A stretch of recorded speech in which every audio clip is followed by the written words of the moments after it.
Conforme disse outras vezes, todo o meu trabalho, os estudos literários, aulas, conferências e ensaios, tem a ver com a teoria e a prática da interpretação. Comentar, analisar e interpretar os textos são as operações fundamentais e entrelaçadas que constituem a leitura crítica.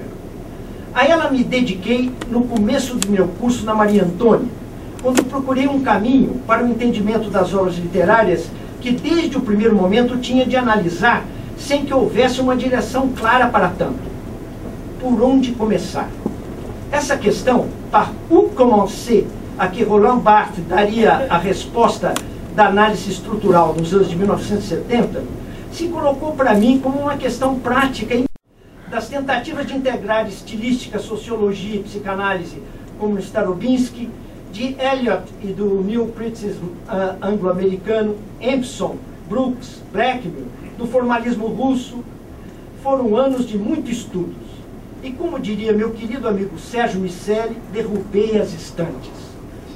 Mas o mais importante de tudo isso é o que realmente fica. O que vai se depurando com o tempo e se cristaliza numa atitude crítica pessoal diante da obra, quase uma marca da personalidade, que se traduz num modo de ler particular e até certo ponto único, que se singulariza ainda mais nos traços do estilo, com sua aliança misteriosa de determinações biológicas e culturais, quando se transfunde em escrita. Decifrar, imaginar, escrever são para mim três ações que se coadunam na configuração da forma do ensaio. Penso que a crítica é uma fantasia inspirada, que nasce pelo estímulo da obra como uma imitação imaginária, através da qual se deve revelar a lógica de construção do todo e a razão da inesgotabilidade de seu sentido enquanto símbolo. Toda obra tem caráter enigmático e nos desafia a interpretação. Como disse o saudoso poeta Cacaso, e o Fábio já havia dito, todo objeto é enigma, todo pensamento, comentário. Quanto mais exata for a fantasia, mais próximos estaremos do limiar de uma revelação, que é um instante da percepção estética, a que nos conduz o caráter enigmático da obra à medida que se deixa decifrar. O ensaio é o exercício dessa tentativa de aproximação. Tateio sobre o enigma, até o limite do insondável. Interpretar, decifrar, exige imaginação. Isso significa que a imaginação é, segundo penso, tão essencial para a crítica quanto para um poema ou uma narrativa. Ela já se mostra como um ingrediente na percepção do objeto, mesclada à intuição. Ao ler um texto, intuímos obscuramente o que significa, mas é a imaginação que nos antecipa o sentido do todo, que nos permite adentrar o mistério pela sugestão das imagens que nos adianta. Pode nos conduzir ao erro, mas quando lastreada pela solidez do comentário filológico, limitada pelo saber linguístico e histórico, é segura e indispensável companheira. Mas a imaginação se mistura também à memória, que ela ao mesmo tempo evoca e transforma, sendo ela própria uma espécie de memória transformada. Está, por fim, na forma da escrita do ensaio, que ela ajuda a plasmar e afinar como um instrumento revelador. Desde o começo, percebi que a importância do comentário filológico ia além da mera preparação do terreno para a interpretação. No meu modo de ver, ele é mais do que um simples esclarecimento do que é possível explicar para a penetração na estrutura significativa que constitui o alvo da compreensão. Misturando-se com a análise, cujos primeiros passos ele facilita, na verdade, mediante a intuição e a imaginação, acumula dificuldades para melhor superá-las, sendo um instrumento dialético e uma antecipação estratégica dos problemas que constituem um núcleo resistente ao entendimento e a sua tradução em palavras, que é a interpretação. Como um narrador, o crítico, enquanto comentador, não deve perder palavra e jamais estender-se em explicações inúteis. Seu lema deve ser sempre a exatidão, igual, aliás, ao do cozinheiro, segundo Brillat-Savarin. Ao parafrasear um texto como meio de organização da matéria em que deve penetrar, mesmo quando parece desgarrado em aparente circunlóquio, já deve estar conduzindo quem o lê ao coração do problema. Exatamente como o narrador, que vence por pontos o leitor desprevenido, o qual, esperando ser abatido por nocaute, é desviado pela aparente desconversa de ameaças laterais, mas na verdade já está sendo minado pelos golpes sorrateiros e precisos que por fim e inapelavelmente o vencerão. O perfeito comentário, imprescindível como conhecimento prévio que nos desvia dos escolhos capazes de barrar a penetração, é portanto ainda mais uma leitura narrada, com a qual se constrói a fantasia exata do texto, o que nos permitirá o descortino do seu modo de ser e a regra secreta de sua construção. Diante do enigma, sempre é possível ensaiar um comentário. O último poema da Lira dos 50 anos de Manuel Bandeira, denominado Carta de Brasão, parece hermético e impenetrável. Eu vou fazer uma leitura rápida desse poema, que acho que vai ser distribuído. Já foi? Que vai ilustrar um pouco essas coisas que eu estou dizendo. Eu vou ler o poema, portanto, do final da Lira dos 50 anos, Carta de Brasão. Vai. Também vai projetar o poema aqui com um brasão da...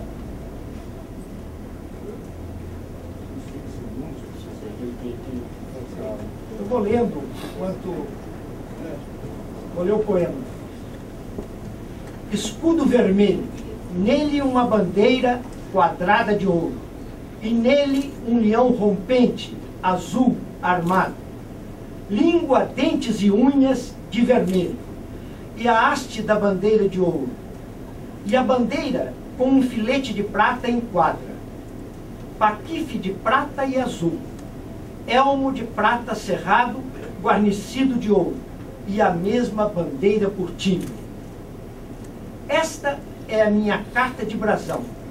Por isso, teu nome não chamarei mais Rosa, Teresa ou Esmeralda. Teu nome chamarei agora Candelária. 22/6/1943. Parece um poema impenetrável à primeira vista. Algumas palavras da primeira estrofe, como paquife, que é um ornato de folhagem em cima de um elmo, que são palavras difíceis tiradas da heráldica, da ciência dos brasões e das cartas de brasão. Já? Meses atrás, Antônio Cândido chamou minha atenção para o que lhe parecia um erro tipográfico no terceiro verso, que poderia ter se perpetuado ao longo dos anos e das diferentes edições, até a última que o poeta reviu em vida, A Estrela da Vida Inteira, de 1966. Em lugar de nele e nele, deveria ser, segundo observava, nela, concordando com a bandeira quadrada em cujo interior estaria o leão rompente, isto é, sentado sobre as patas traseiras, erguido sobre as patas traseiras. À primeira vista, me pareceu lógico e concordei com ele. Ao me deter, porém, no poema como um todo, mudei de opinião. Creio que só o comentário de toda a composição permite ver que o texto está correto e que nos desafia com um notável enigma.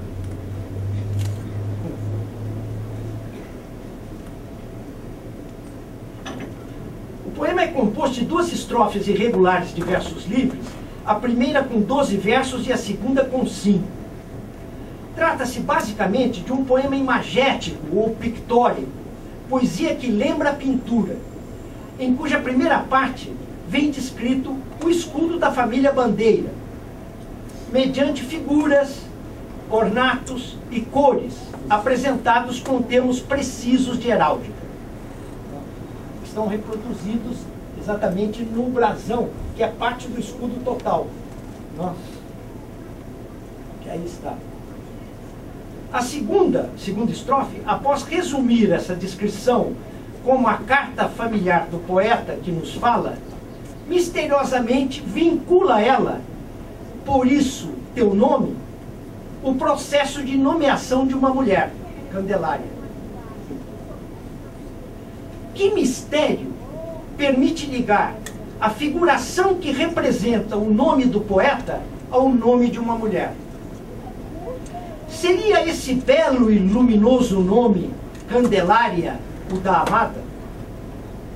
Os nomes que, segundo o texto, não convêm a ela, Rosa, Teresa e Esmeralda, são todos eles de seres caros ao poeta, como se vê pelos poemas em que aparecem esses nomes. Esconde o secreto vínculo entre os nomes um disfarçado jogo erótico? A rigor, no conjunto, estamos diante de um duplo processo de nomeação, posto em paralelo, seguido de uma misteriosa ligação final entre os nomes, o sobrenome do poeta Bandeira e o prenome da amada Candelária. Numa excelente análise da poesia de Mário de Andrade, Gilda de Melo e Souza analisa de passagem esse poema de Bandeira, comparando-o ao poema Brasão de Mário, escrito bem antes, em 1937.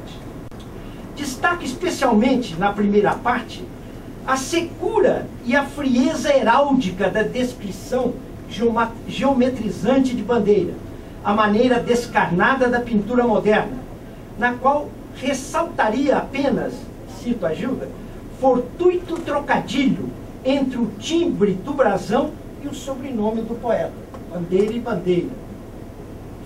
Em contraste com a profusão imagética, oblíqua e cheia de segundas intenções do brasão de Mário. Observe então, com agudeza, na segunda estrofe bandeiriana, um fecho imprevisto diante da simplicidade enxuta e da frieza do início. Uma rendida deposição de armas por parte do poeta aos pés da amada. É como se estivesse declinando de toda essa tradição blasonada aos pés da amada na segunda estrofe. Creio que a intuição de Gilda guarda profundas reverberações que o comentário mais desenvolvido permite compreender em camadas ainda mais secretas e surpreendentes. Quando se atenta para a construção da primeira estrofe, verifica-se que ela obedece a uma enumeração paralelística, vai formando paralelos enumerados, por vezes anafórica.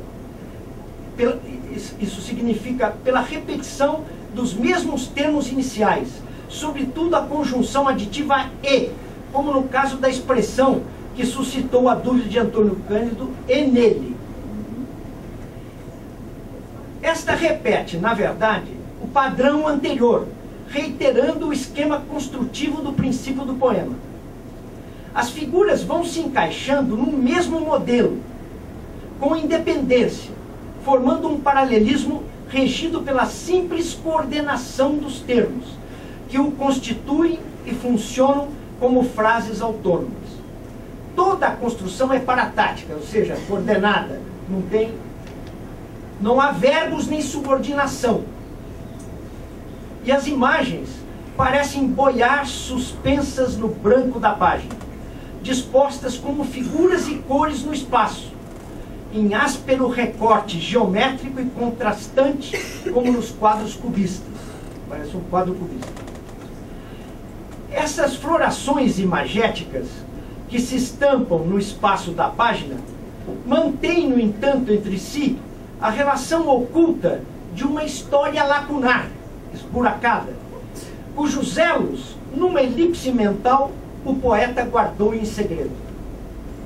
Trata-se da história que converteu o simples nome comum de um objeto, a bandeira, escrito com minúscula, como vem grafado 2 vezes no texto, no nome próprio de uma família, Bandeira, com maiúscula, como vem grafada também 2 vezes.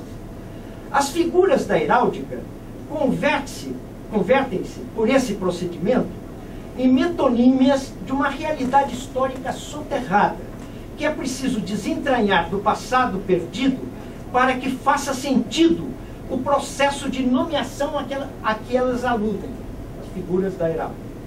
Com efeito, quando se investiga a origem do sobrenome Bandeira, codificada na Carta de Brasão, ficamos sabendo que foi Gonçalo Pires Jusarte da Bandeira o primeiro a usar esse sobrenome. Na Batalha de Touro, em março de 1476, sendo escudeiro de Gonçalo Vaz Pinto, conseguiu recuperar a bandeira real que os portugueses, sob o comando do príncipe herdeiro, o futuro Dom João II de Portugal, deixaram cair em mãos das forças de Castela e Aragão. Esse feito, somado a outros serviços que prestara na costa do Marrocos, fez com que o seu senhor, depois de alçado ao trono, o elevasse à nobreza, conferindo-lhe o sobrenome Bandeira em homenagem ao ato heróico que praticara.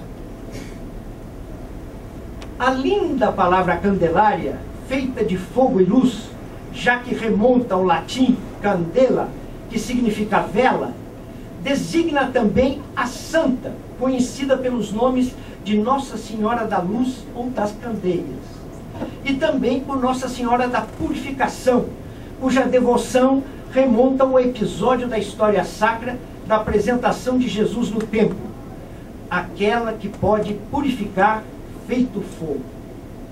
O seu nome, como o sobrenome Bandeira, tem sua parte decisiva velada no poema.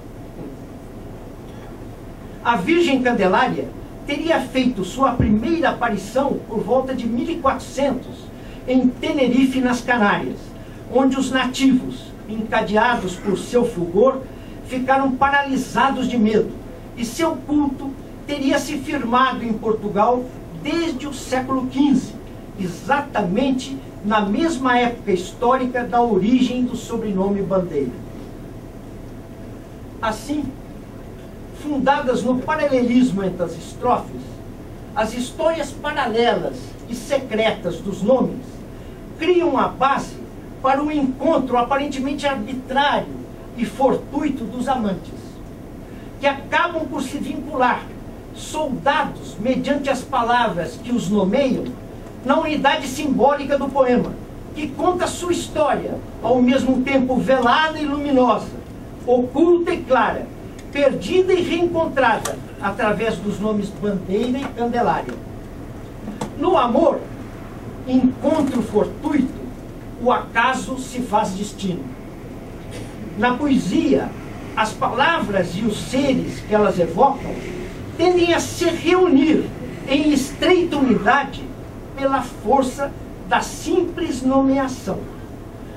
Um encontro encantatório de vocábulos define, segundo Manuel Bandeira, o modo de ser das imagens poéticas e de seu fulgurante mistério, como unidades do sentido e da reconciliação dos opostos, a que o ritmo dá movimento, integrando-as no todo do poema, símbolo final em que o mais separado e contraditório se pode juntar. Isso significa que o poema enlaça os amantes. Carta de Brasão pode ser lida, portanto, como uma composição parecida à pintura, sobre o ato fundador da poesia, que é o ato de dar nome às coisas e aos seres, amorosamente vinculados pelo enlace das palavras na unidade do poema, como figuras, linhas, cores e volumes se integram na unidade de um quadro. É pela força imaginária do nome, daquilo que pode ser, que a poesia instaura o seu reino. Reino da imaginação, em que se projetam possibilidades de ser através das imagens. A hipótese da imagem é a possibilidade, afirmou o grande poeta cubano Lezama Lima, e o poema de Bandeira o demonstra.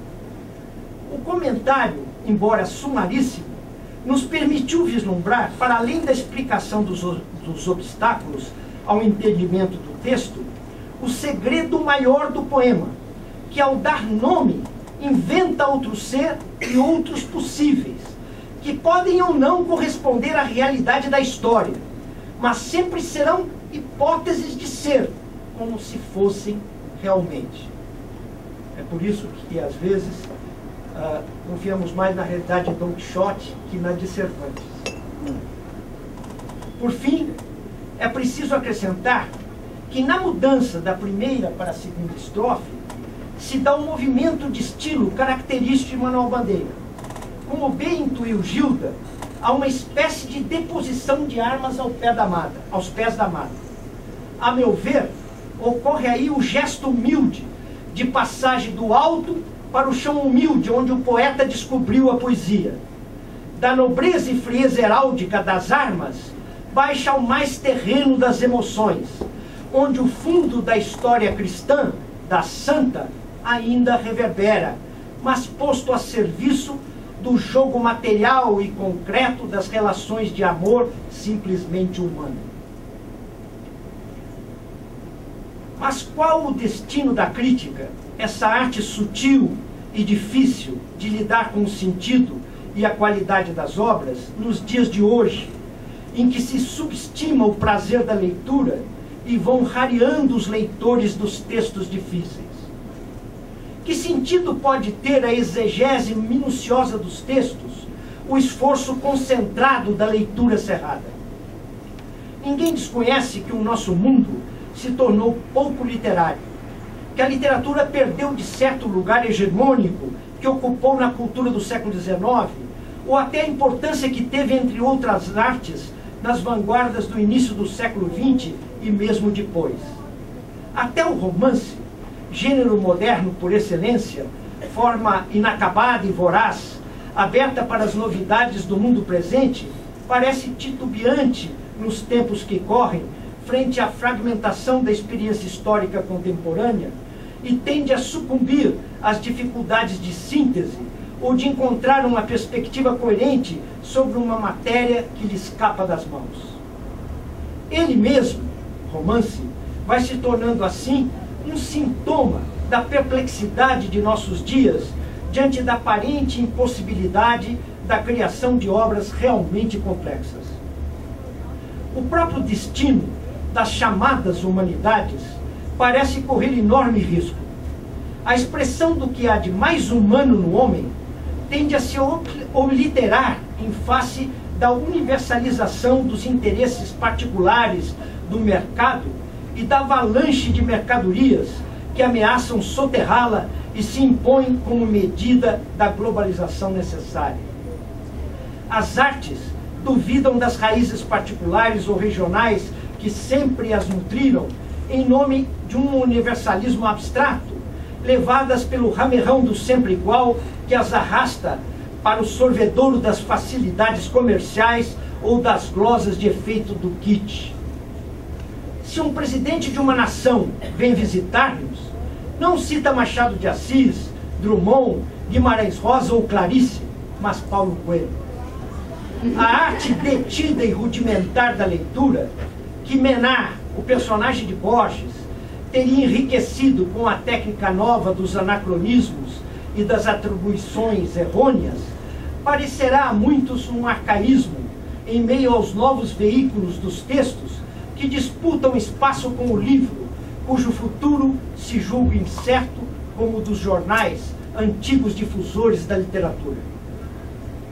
Contudo, a vertiginosa aceleração das mudanças históricas e a voragem abissal que elas podem sugerir a nossos pés não nos devem deixar submergir sobre uma sombria onda de pesadelo que faz das transformações um fim, com sua sinistra ameaça de apocalipse e a pretensão de nos tragar. Aqui, de novo, devemos antepor a elas nossa capacidade de invenção e a força de clarividência de nossa consciência crítica, a qual, aparentemente reduzida à dimensão diminuta da relação do leitor com o texto, dá, no entanto, fundamento e dignidade a nosso trabalho, e será sempre a pedra de toque de nossa orientação. A que devemos nos adaptar e a que devemos a todo custo resistir. Contra fatos sempre haverá argumentos, como nos ensinou Paulo Emílio Salles Gomes em momentos difíceis da ditadura nos anos de 1970. Em meados do século XIX, Sainte-Beuve, o grande crítico francês, juntou ao terceiro volume dos seus Portraits littéraires uma série de pensamentos. A certa altura afirma: penso sobre a crítica duas coisas que parecem contraditórias e que não o são. O crítico não é senão um homem que sabe ler e que ensina os outros a ler. 2. A crítica, tal qual a entendo e tal como gostaria de praticá-la, é uma invenção e uma criação perpétua. É de dentro dos textos que sempre renasce a invenção da crítica, no fundo, uma simples forma inteligente de leitura. Diante do obstáculo, da não passagem, da situação sem saída, como no Áporo de Drummond, a solução, tanto para a poesia quanto para a crítica, encontra-se na força da imaginação, que pode gerar o que pode ser. É cavando humildemente no texto, como um minúsculo inseto do poeta, que o crítico descobre a lógica particular e concreta das palavras, o que permite a metamorfose do inseto em flor e da flor em poema. Em nosso tempo, parece que estamos condenados a sentir com mais intensidade e frequência a condição pascaliana de nossa fragilidade e da infinita solidão no universo.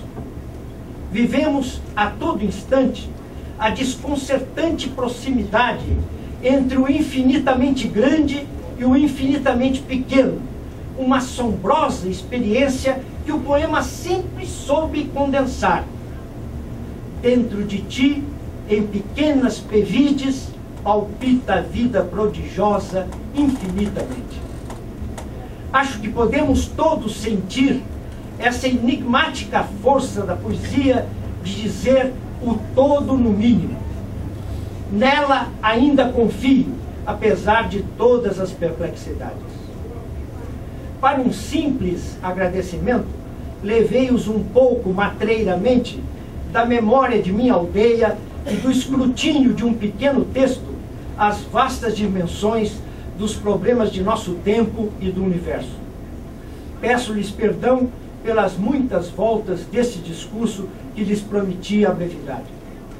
Não poderia ser diferente, porém, para um discípulo de Ugolino.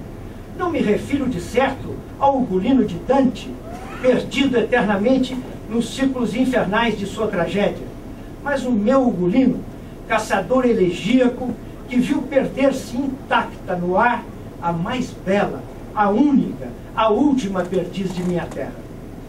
Gostaria de agradecer ainda, e por fim, a todos os presentes, aos que vieram de longe, a meus amigos de São João e aos meus mais próximos familiares. A minha irmã, que compartilha comigo a paixão dos livros e da leitura. Aos meus 3 enteados, que escutam e suportam minhas histórias. A minha mulher, Laura Janina, metade de mim, querida e constante companheira na longa jornada que temos empreendido pelos países e pelas literaturas da América Latina. A todos, muitíssimo obrigado pela alegria que me deram.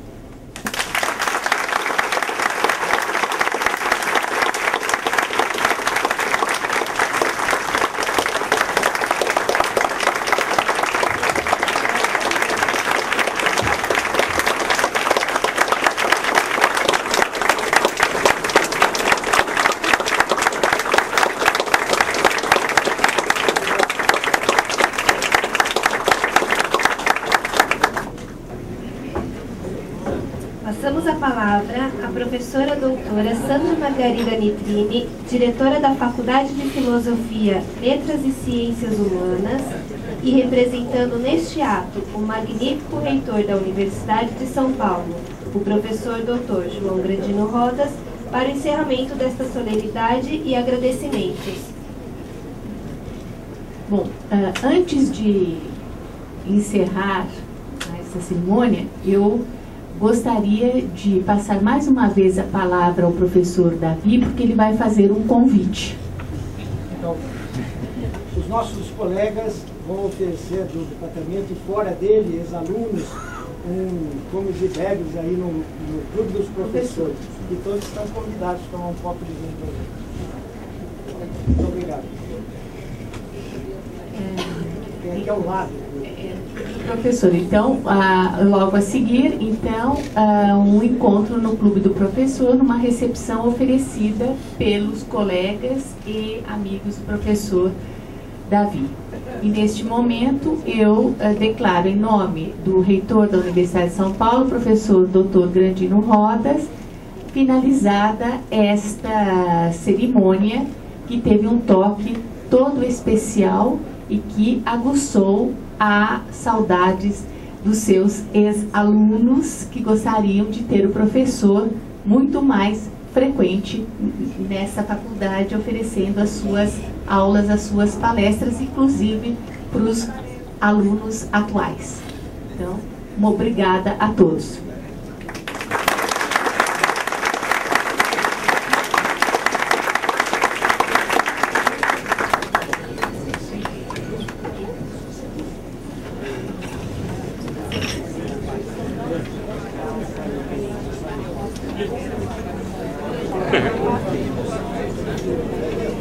Cara.